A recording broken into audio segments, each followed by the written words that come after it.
Wolves are sizable predatory canids that were once widespread across North America, Europe, Africa, and Asia, but now primarily inhabit remote wilderness areas. They represent the largest extant members of the canine family, which also encompasses foxes and coyotes. Notably, wolves are the progenitors of all domestic dog breeds. The gray wolf, often referred to as the timber wolf, is characterized by its long, bushy tail, which frequently has a black tip. Its fur typically displays a blend of gray and brown, complemented by cream-colored markings on the face and underparts, although variations in appearance do occur. In North America, particularly within the Yellowstone National Park region, a remarkable and somewhat ironic chapter in the history of wildlife unfolded. Yellowstone, the largest national park in North America, boasts a rich diversity of wildlife, including gray wolves. As of January 2024, the estimated wolf population in Yellowstone had risen to 124, surpassing numbers from previous years.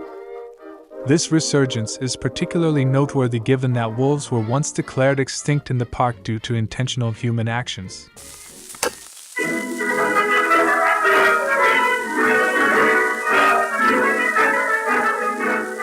During the early 20th century, perceptions of wolves in the United States, including in what is now Yellowstone National Park, were predominantly negative. Wolves were regarded as perilous predators posing threats to livestock and human safety. Myths and folklore often depicted them as malevolent and fearsome beings. In response, federal and state governments initiated an extensive wolf eradication initiative, commonly referred to as the Wolf War Campaign. This campaign employed various methods, including hunting with firearms, trapping, and even poisoning. The effectiveness of this program was such that by 1926, wolves were officially declared extinct in Yellowstone National Park. Ranchers sought assistance from professional wolf hunters and bounty hunters in response to the challenges posed by wolves. A bounty program initiated in the late 19th century, around the 1870s to 1890s, persisted until as recently as 1965, offering rewards ranging from $20 to $50 for each wolf captured. Methods employed included trapping, shooting, and digging wolves out of their dens, as well as hunting them with dogs. Additionally, poisoned carcasses were left out to attract wolves, a practice that inadvertently harmed eagles, ravens, foxes, bears, and other wildlife that consumed the tainted remains.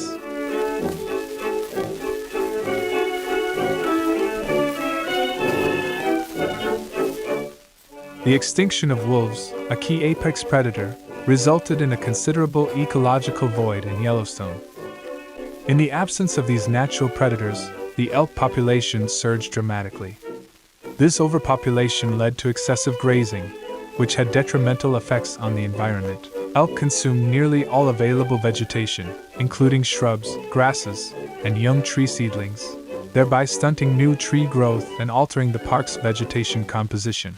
The vegetation along stream banks, such as willows and aspens, plays a vital role in soil stabilization and provides habitat for numerous species. Overgrazing by elk severely damaged these riparian areas, resulting in soil erosion and the loss of critical habitats. The decline in biodiversity was another consequence of the changes in vegetation, affecting various species reliant on these habitats. Birds, beavers, and numerous insects found their homes and food sources diminished.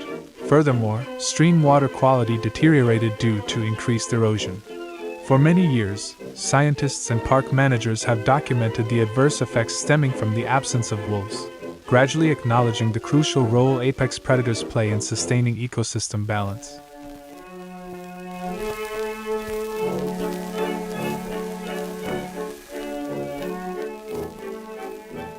During the 1970s, there was a growing recognition of the significance of conservation and the essential role that predators play within ecosystems. The passage of the Endangered Species Act in 1973 marked a pivotal moment, offering legal safeguards for endangered species, including wolves. Following extensive discussions and strategic planning, a historic decision was reached to reintroduce wolves to Yellowstone.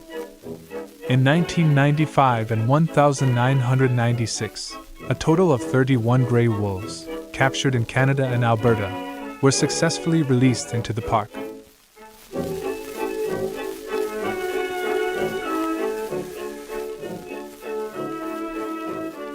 The reintroduction of wolves brought about a remarkable and beneficial transformation within the Yellowstone ecosystem, a phenomenon referred to as the trophic cascade.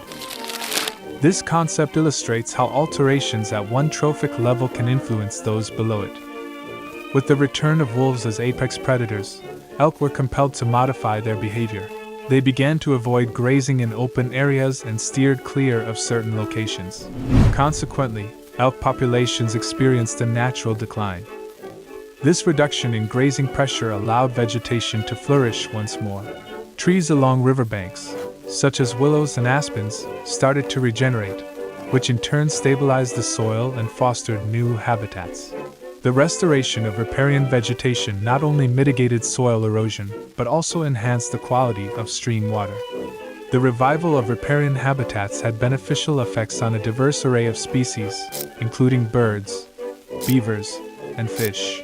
For instance, beavers constructed dams in streams where vegetation had thrived, thereby creating habitats for other wildlife. Following the wolves' return, elk became increasingly cautious and spent more time in forested areas, allowing vegetation in open spaces the opportunity to recover.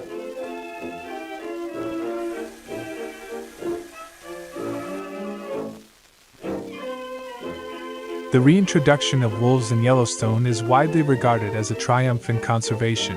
However, it is not without its challenges. Incidents of wolves preying on livestock outside the park have led to tensions with ranchers.